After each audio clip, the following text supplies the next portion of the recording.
Зголемување на цените на некои производи е констатирано во висина од 2 до 5% на бруто маржата, потврди премиерот Христијан Мицкоски. Нотирано е во одредени маркети зголемување на бруто маржата споредено со минатата година од 2 до 5%.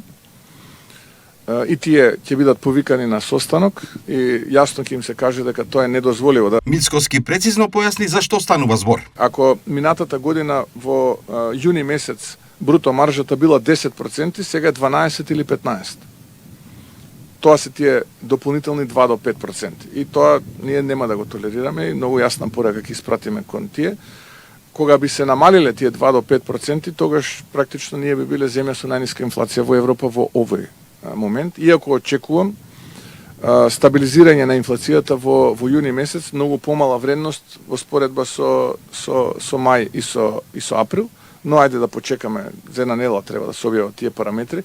Во меѓувреме се прави анализа на околу 700 производи каде детално се утврдува поединечната маржа на трговците, производителите, увозниците и дистрибутерите во синџирот кој ги креира цените во маркетите.